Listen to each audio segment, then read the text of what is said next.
The SS United States is a fairly popular ship. A lot of people know her, but not only for her unique looks, but also for her astonishing speed that could go as high as 38 knots. In today's video, we'll have a talk about America's ocean pride, the SS United States. Beginning her career in the 1950s, designed by William Francis Gibbs that made her very safe and also very functional, the SS United States was very ahead of her time, powered by 4 Westinghouse double reduction geared steam turbines, 8 Babcock and Wilcox boilers. She could reach speeds as high as 42 knots. Also, she was very luxurious, having a theater, staterooms, and even orchestras on board, making her the pride of the United States line. She could carry a total number of 1,928 passengers that expected a quick and beautiful voyage from New York to England. So, she carried 900 crew members to make sure of that. On her maiden voyage in 1952, she broke the eastbound transatlantic speed record held by the RMS Queen Mary at the time by more than 10 hours during her maiden crossing from Ambrose Lightship at New York to Bischoff of Cornwall, UK, in a remarkable time of 3 days, very quick for her time, and winning the Blue Ribbon. On her return voyage, she broke the westbound transatlantic speed record, also held by Queen Mary, by returning to America in another 3 days. Now, here's an interesting topic. The top speed of the United States was actually a military secret. Her top speed was disputed. The issue comes from an alleged speed of 43 knots. This information was leaked to newspapers by engineers after her speed trial. I wonder why they did that. Anyways, in a 1991 issue of Popular Mechanics, the author Mark J. Carbonaro said that her top speed is of 43 knots, while other sources stated that her top speed was of 35 knots.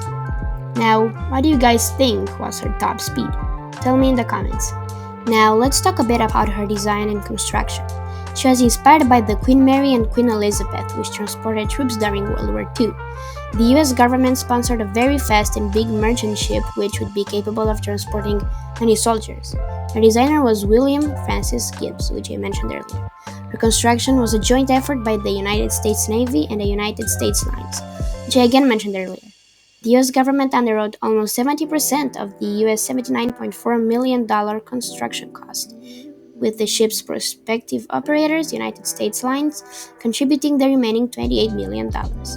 And in exchange, she was designed to be easily converted into a troop ship and she had a capacity of 15,000 troops.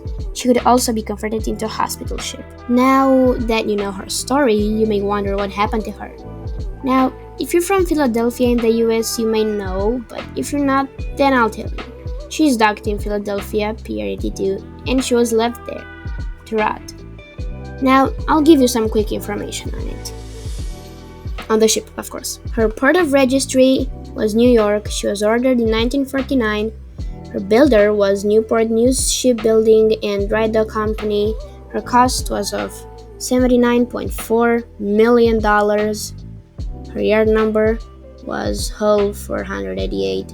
She was laid down in February 8, 1950, launched in June 23, 1951, christened on June 23, 1951 by Lucille Connelly, maiden voyage on July 3, 1952, in service 1952, out of service November 14, 1969. Her identification was EMO number 5373476 callsign. Her fate: she was laid up in Philadelphia, Pennsylvania, US. Her tonnage was of 53.330 gross tons. Her length was of 990 feet. She had 12 decks, and her top speed is of 42 knots. That is the top speed of the SS United States. Now, we are sure about that. That was it for this video, guys. I hope you enjoyed it. If you did, please subscribe. And again, thank you so much for helping me reach over 100 subs. See you in the next video. Bye!